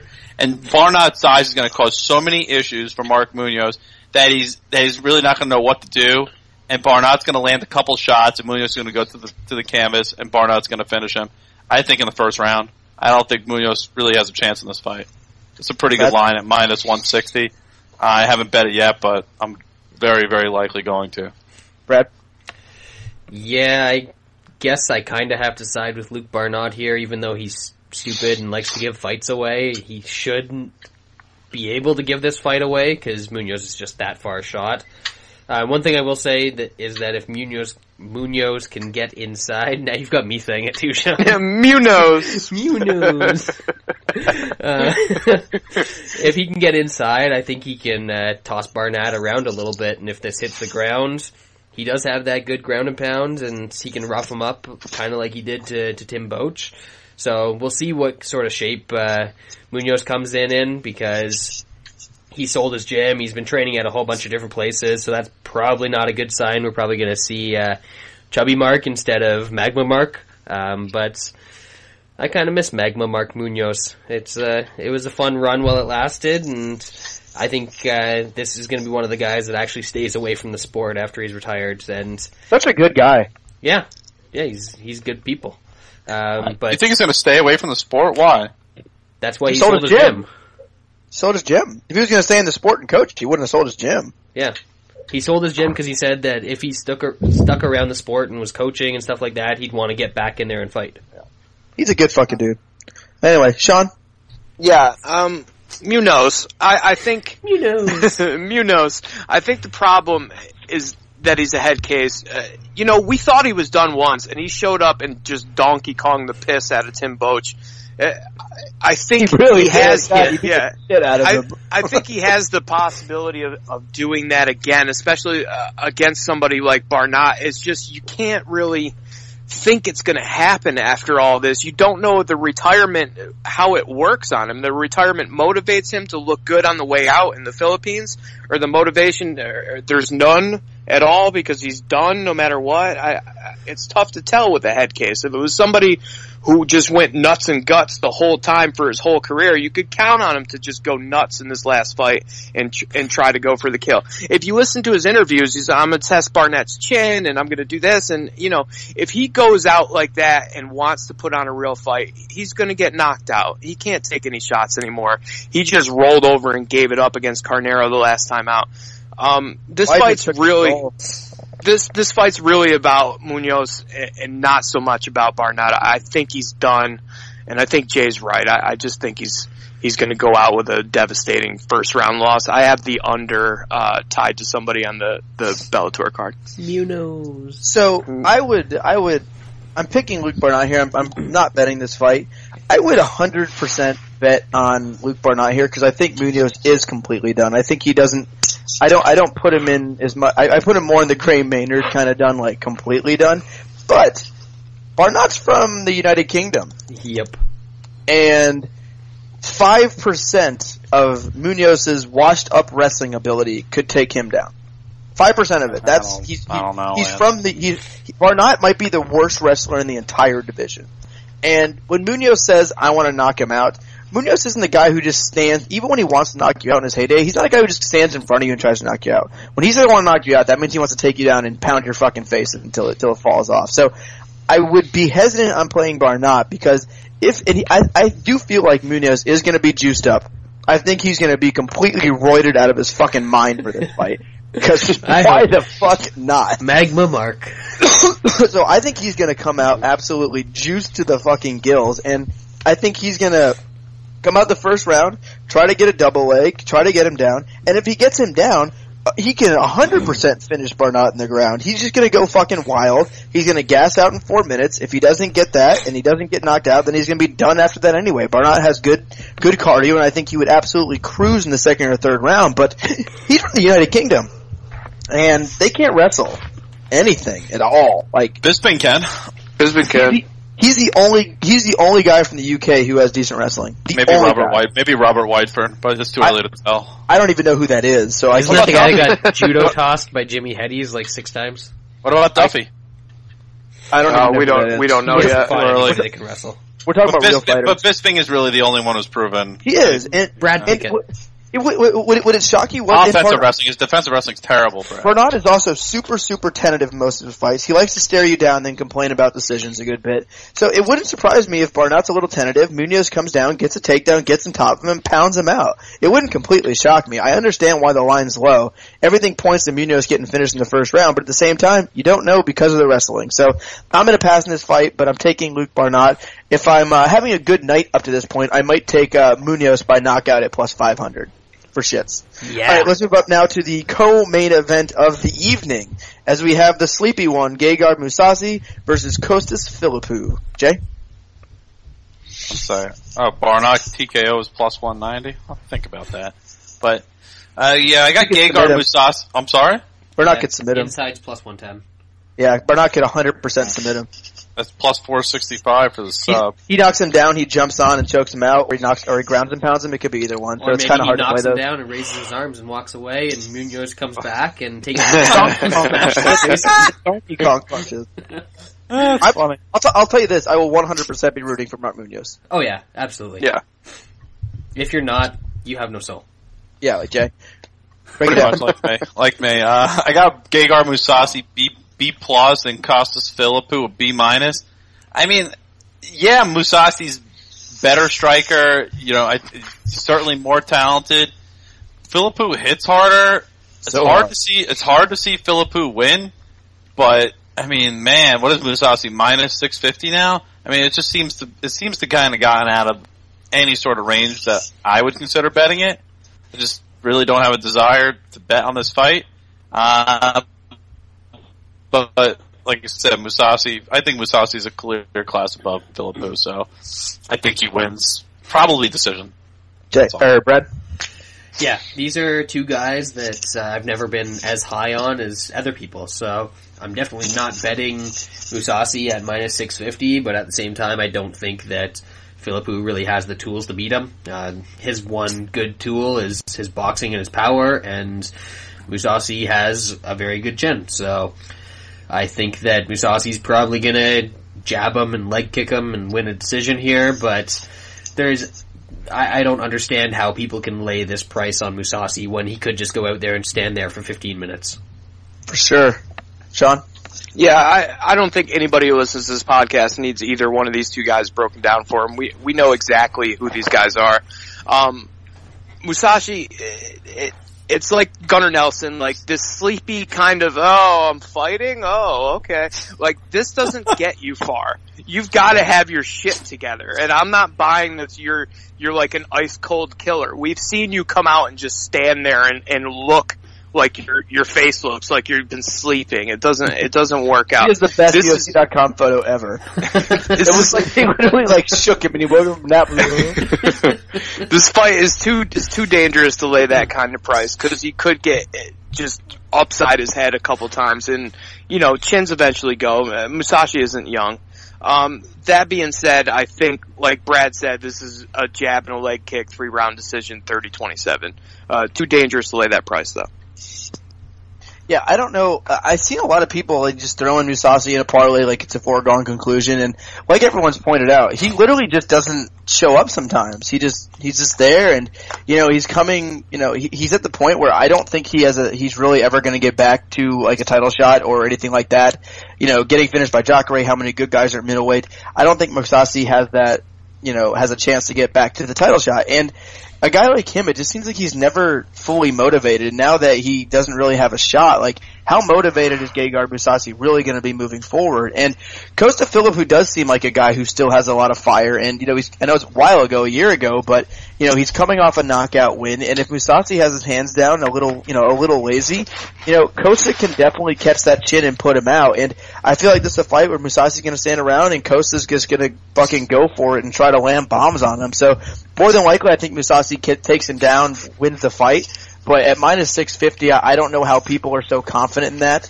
If anything, if I was, forced to bet this, I would probably take Philippou. I actually might take a stab on Philippou by knockout. It's currently plus 1200. Oh shit! Yeah, that's not bad. I kind of like that.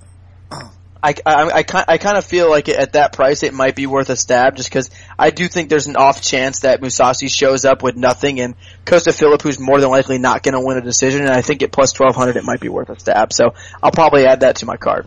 All right, next up, the main event in the evening. This is a great one, and how long we took? We're just going to give picks on Bellator. Yeah, just to let you guys know. So we have Frankie Edgar taking on Uriah Faber. Faber moving up to 145, and this is the first super fight I've ever seen, and people are saying it's not a super fight. Jay? Yeah, I don't understand people at all. I have Frankie Edgar, the featherweight A+, Uriah Faber, the featherweight B+. So, all right, I think it's hard to grade Faber. He's never fought at this weight class, but I think B+. Fought this weight class like 45 times. He's fought. But how long ago though? I think he's fought at 145. Uriah Faber is ageless, so age doesn't really matter. Yeah, I guess you got a point, Brad. But I'm gonna go. Well, either way, I'm going B+ on Uriah Faber here. I think this is a pretty easy fight to break down. Edgar is so much faster than Faber. I think that's the clear difference in this fight. I think Edgar is also the better wrestler. Faber is certainly a pretty decent wrestler in his own right. There's no denying that. But speed kills, and I think Edgar is going to be able to run circles around Faber, be able to jab him pretty easily, and he'll mix in some takedowns once Faber's off balance. I think Edgar dominates the fight from start to finish. Not sure if he finishes though. Faber is pretty durable, but it's certainly possible Edgar, gets a finish late in the fight. So I really, really like Edgar here. I have him parlayed with Carlos Condit in a few weeks after that. That's one of my biggest plays of the year so far. Brad? Yeah, I think Frankie Edgar wins this fight, but I see people going all in on him here, and I just can't bring myself to pull the trigger on some of the sizes that I'm seeing in terms of bets. I know that Edgar's got better movement, and he's a more technical boxer. He throws in combination. Faber usually throws one punch at a time. But I think in terms of their actual hand speed, that there's not a whole lot of difference. I think Faber, if he can get in there and land a Gray Maynard, shot in the first round, he's not going to let Frankie Edgar off the hook. When Uriah Faber has somebody hurt, he is one of the greatest finishers in MMA history. He's willing to jump on a sub, jump on somebody's back, do whatever it takes, but he usually finds a sub as soon as he gets somebody hurt. So I wouldn't be shocked if that happened. I saw that the Faber by sub line opened at like plus 15.25, and I was extremely tempted to bet that, but it disappeared quickly, so I might end up having a small play on Edgar here, but I'm probably going to sit this one out for the most part. But I do pick Edgar to win a decision. Sean? Yeah, as good of a finisher as Uriah Faber is, Frankie is a better survivor. He's been hit by bigger, harder punching dudes than Uriah Faber easily. It's not about the knockout power, though. He's going to rock him. And yeah, it's that single stunner. I wouldn't be surprised if he does hit him and stun him. It's just Frankie hits the ground and then rolls out of it, and he's fine. And you know what I'm saying? That's the kind of thing that I don't think that's going to happen. I think this fight may be a little bit closer than what people think. And I agree with you. I don't think the hand speed is that much different. The difference is, 3 punches in combination, a step around and a leg kick, then 3 punches in combination and then a takedown versus one pretty fast punch. I'll definitely take the combos and the switch ups. He's definitely a better wrestler. He's definitely a better scrambler. We've seen Uriah definitely on a decline. He got stunned by Caceres. He Lineker, took his back. No, Alcantara, my bad. I think he's on the way down, and one thing that we know about him, when he gets up to the top, where it's time to fight the elite guy, he loses. Frankie Edgar coming off that Cub Swanson, he knows that he can get a title shot, and he probably thinks he can win if he didn't already beat the champion the first time they fought. He didn't. He didn't, but it was he wasn't outclassed. Yes. I think he took 3, 4, 5, but whatever. Frankie wins this fight. I don't think it's super easy, but at the end, when Frankie doesn't take his foot off the pedal and Uriah has nothing left, then I think a finish is coming. I like plus 268. I'll take a shot on that. I've got I've got Frankie with Condit. That's my biggest bet I think I've ever had, and I've got Frankie with Wee on this card. Yeah, I'm with you guys here. I think this is gonna be all Frankie. He just better everywhere. I think Faber's really gonna struggle. It's not very often you see a fighter move up in weight class and he'll be the significantly slower striker. And that's what's gonna happen here. Frankie's gonna be so much faster on the feet. Frankie has the better wrestling. I see literally the only chance of Faber winning is the slap on that guillotine during a takedown. Even though Frankie's never been finished, if you watch the Du Bronx fight, and, Du Bronx obviously a great submission game, but Faber's guillotine's up there with anything. Du Bronx was really in tight at the end of that round, at the end of the second round on Frankie, and had his neck pretty good. Not saying he would have finished it, but that's really the only way I see it. I think Frankie's going to be cruising in this fight. I just don't see him losing. I haven't bet it yet because I see nothing I like on this card to go with it, so I'll probably end up putting him with someone else on the card like some of you guys did, maybe Carlos Condit. But I think Frankie's going to cruise here. I really like Frankie here, and this is going to be a fun fight, and I think this is a fight that a lot of people have been looking forward to, and I don't think it's going to disappoint. All right, let's move on to Bellator. We're kind of going way long here, so we'll go ahead and just do picks here for the Bellator card. So starting out in the bantamweight division, Darian Caldwell versus Rafael Silva. Jay? I'm going to go with the slight upset and go with the bigger fighter in Rafael Silva. Brad? This fight's actually at featherweight, according to Bellator's website, so... It's not. It's at bantamweight. Is it? Yeah, they already weighed in. Oh, okay. Yeah, that's good. They actually made weight. It was like the only people on the card. Oh, and Silva's one of the guys that you would expect to miss weight, so... Yeah. Yeah, I do kind of lean to him as well. I just think that this is a big step up for Caldwell. Sean? Yeah, but Caldwell not ready. I'll take Caldwell. No bet. I think he's going to out-wrestle him. Handily. You would. Well, yeah, he beat Brent Metcalf. I mean, there's something to that. Brent Metcalf is a fucking freak. I wish he would go into fighting. Anyway, welterweight division, two guys never heard of. Jay. I'm gonna go with Fernando Gonzalez. Same thing as like the Silva thing. More experienced guy. So that's where I'm going. Yeah. Brad? Yep, Fernando Gonzalez. John? Gonzalez as well.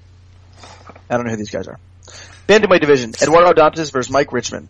Richmond missed weight by 3.2 pounds. Jay? Yeah, Richmond's small chance of winning went down even more by missing weight. That's not a good sign against a guy as multi-talented as Dantas. I think. Oh, they just scrapped the fight. No! Really? No! Son of a bitch! God damn it. He was the only person. Oh, actually, no, I forgot I did that. I already did have Edgar. Now I have Edgar by himself in a straight bet. Son of a bitch, that fight was so easy to Why is call. it canceled? Dantas a pussy? No, Richmond missed weight by like 100 pounds. So why is the fight scrapped?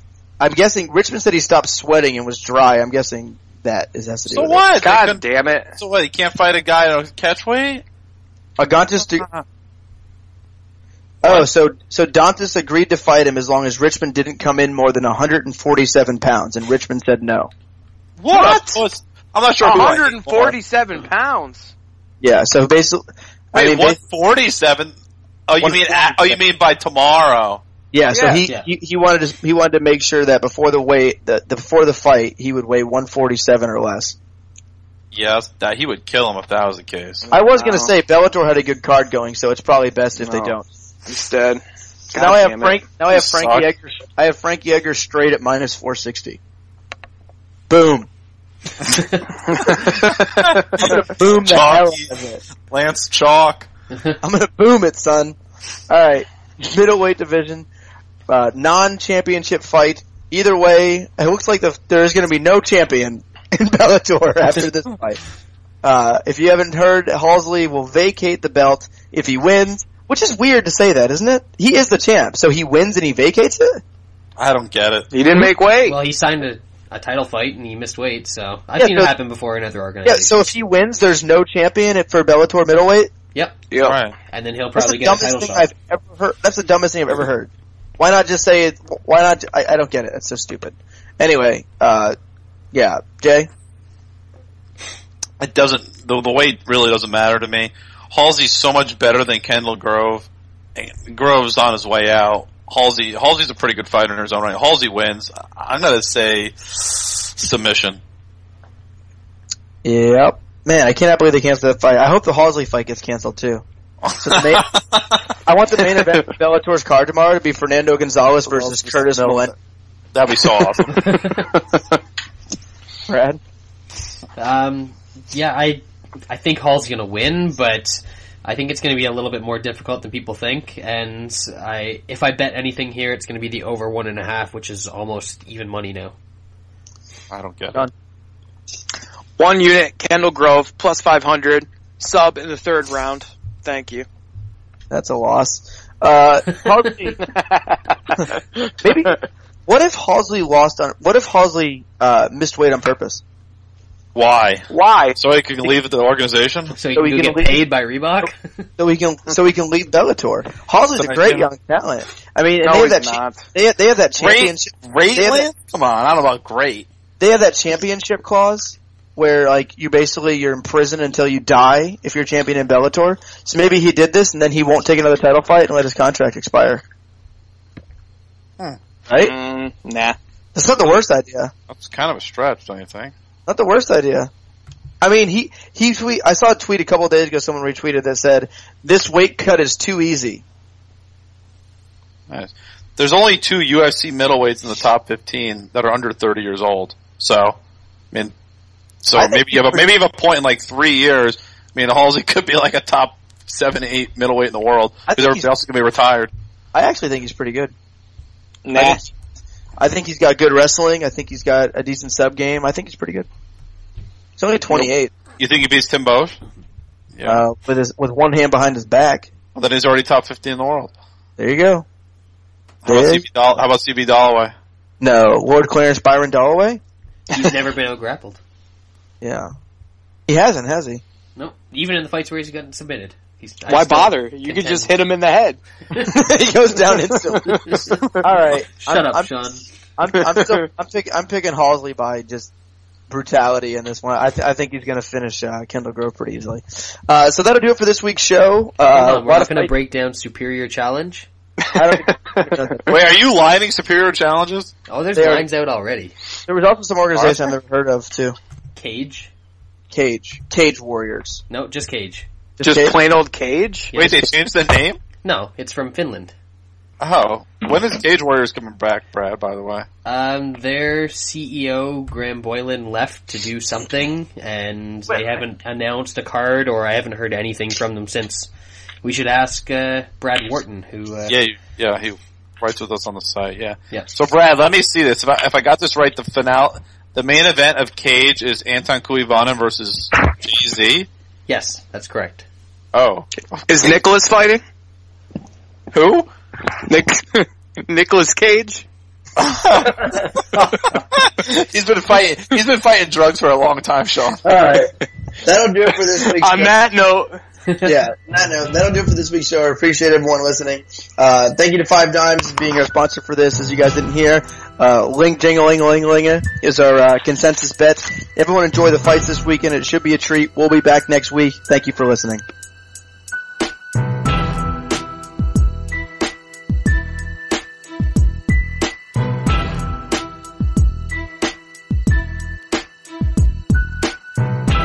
We've got WWE Payback coming up this Sunday, so obviously the biggest event on the combat sports calendar this weekend. There's some boxer guy fighting and there's UFC, but Payback's where it's at. So there's a whole bunch of stuff going on at Payback. We're going to start from the bottom up here on the card. Bray Wyatt and Ryback are apparently in a feud that I was completely unaware of, but they've got a match on the pay-per-view. So Bray Wyatt is favored minus 350, Ryback plus 250. Jay, is this one of those ones where it makes just little enough sense that it's almost worth throwing the dog in something? Yeah, it probably does. I mean, it seems like they've never given Bray any sort of push at all. It seems like when you think he's gonna win, he's gonna lose. It's really odd. And UFC, or rather, Vince, always seems to have had a fascination with Ryback even when he screws up and gets in trouble and all that other stuff. So, it wouldn't surprise me at all if Ryback's put over. There you go. I agree with everything you just said. Next up, 2 out of 3 falls, tag championships. This one should be pretty good. New Day and Kid and Cesaro. It's gonna be good because Kid and Cesaro are awesome, and New Day with their heel gimmick is pretty sweet, so, New Day? Yep. I don't know, it seems like they're gaining traction, New Day. I'm kinda shocked. I really am. I really didn't see it coming. I'm glad That people are actually getting into this thing. Xavier Woods, I'm a big fan of Xavier Woods. I mean, I don't really care for the other two. I've never really liked Big E. Kofi's really just good for spots, but there's something about Xavier Woods that I really like. I think they're going to continue to get pushed here. I mean, there's really no reason for them to lose, and really to only be champions for a month is really not something the WWE does. They like to have, at this point in time, they're not doing the title carousel. They like to have at least the guys, hold the belts for 3-4 months at a time. So I think that's going to continue here, and maybe they'll have this feud go on for a little bit longer. Yeah, I could see that, but it seems like the way they continue these feuds in the tag team division is to have them swap belts, and then have the return bout, and all that sort of stuff. That's kind of what they did in the first place here, so I wouldn't be shocked to see Kid and Cesaro go over in this one, and plus 240, maybe we're starting to see the makings of a round robin on this card, so this is another one where I really don't know what to expect.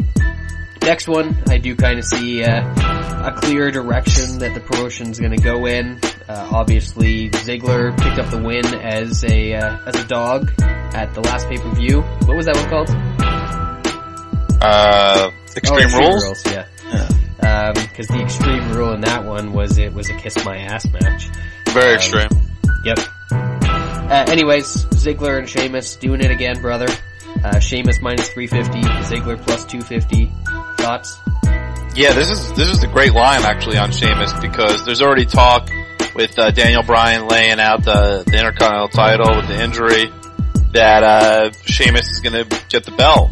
So they're gonna push him here with the win and eventually set him up to get the IC title. And I guess maybe he'll get that at that's right, they're having some sort of event at what's it called, Elimination Chamber.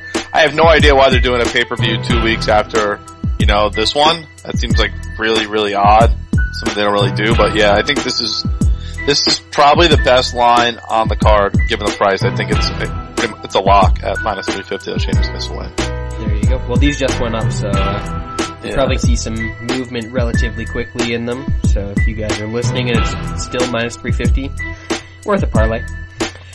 Next up we have Jay's boy, and he's facing King Barrett. Not Bad News Barrett anymore, but he's King Barrett, which means as soon as you win the King of the Ring, you're gonna get buried, which is good for Neville here. And with the line at minus 140, I think that Neville could be worth the shot here. What do you think, Jay? Yeah, maybe I'm a little biased, but I think Neville gets the win here too. It seems like this is kind of like one of those back and forth kind of feuds where Barrett got the last win and now I think Neville gets this win, and it probably continues this feud until at least the pay-per-view after Elimination Chamber. So, it'd be great for Neville to win his first pay-per-view main card win. So, I'm pretty excited about it. There you go. I'm gonna flip the order from the books on these last two because obviously Cena and Rusev is not gonna be the main event, but they are doing an I Quit match, and it's the rubber match, or however many matches Cena and Rusev has had. It seems like a million at this point. But honestly, I still kind of like the feud. I think it's one of the better done ones that they've had in a bit. Right now, Cena's minus 1,050. Rusev is plus 550. I think the line's kind of crazy. I think that Rusev can get tossed right into that round robin with some of those other people that I mentioned. And because it's an I Quit match, they can come up with some creative way for Cena to quit without doing his John Cena thing or losing his Cena heat. So I think that Rusev is going to hold Lana hostage or something like that and force Cena to quit in order to get the win, and that's a good way to keep the Rusev-Lana split going and have Rusev go over and still make Cena look strong, and they accomplish basically everything they want. It'll be kind of a shitty ending, but at the same time, it's kind of a decent booking. What do you think, Jay? Yeah, you're right. It's good. It's a good fight. You're right. It does seem like I think they fought at 4 or 5 straight pay-per-views now. So, could that be right? 4 or 5? Yeah, maybe, right? Yeah, because it goes back to before WrestleMania now. Yep. Yeah, that's crazy. And Rusev's lost like the last few of these, so you have to think at some point Rusev's gonna get a win. I mean, how long can this feud continue? I really don't know. Eventually, I have a feeling Rusev's going to get pushed to main event kind of status. I mean, if he's not already there, like into title contention. But I don't know. Cena never quits. Would he really let himself get put over in like this I Quit setting, unless it's like some sort of bullshit gimmicky thing? I don't think so. So I think Cena gets this one done. I'm telling you, they're going to do the bullshit gimmicky thing. Oh, that's awful. That's how it's going to go. And the main event, Fatal 4-Way for the WWE World Heavyweight Championship. Seth Rollins coming in as the champ. He is also favored to leave as the champ. He is minus 1,050. The field is plus 550, but breaking down the individual lines, Roman Reigns plus 700, Randy Orton plus 1,000, Dean Ambrose plus 1,500. Who are you liking from there? Is it just going to be Rollins retaining? Yeah, I really think this is another lock. Again, with the main title, the WWE title, they don't switch that every month or so. It's gonna be a good Yeah, exactly. I think Rollins holds it to at least SummerSlam. Depending who that matchup is against. I have a feeling it might be Reigns, and Reigns might get the title at SummerSlam, but until then there will be no title change. And I guess the real question mark is, when does Brock Lesnar come back? Because eventually he's gonna have to come back. Yeah, and then maybe there's your answer, but we'll see. Yeah, I could see Rollins, Reigns, Lesnar as a triple threat at SummerSlam, as they're a bit of a blow off for maybe the Rollins initial title reign. See where it goes from there, but I definitely think he comes through here. He's Seth Rollins. I enjoy his in-ring work, and even the character now is just a great chicken shit character, and always finds that cheap way to win, whether it's interference or cashing in the belt the way he did, or the briefcase Edge the way he 2.0, baby. Edge 2.0. Yeah, there you go. He's better than Edge though, because Edge sucks. But stop that. Anyways, so Seth Rollins is going to retain, and I think we're pretty much on the same page with everything else. I know I had a little bit of a different opinion on Rusev, but should be a pretty decent pay-per-view looking over the card. I'm liking some of the workers that they've brought in lately. Neville being on the main roster is definitely a little shot in the arm for the quality of the wrestling that we see on a week-to-week basis. So should be good, and I think we are going to have another C sports entertainment analysis as a recap show for the Payback pay-per-view. So look forward to that.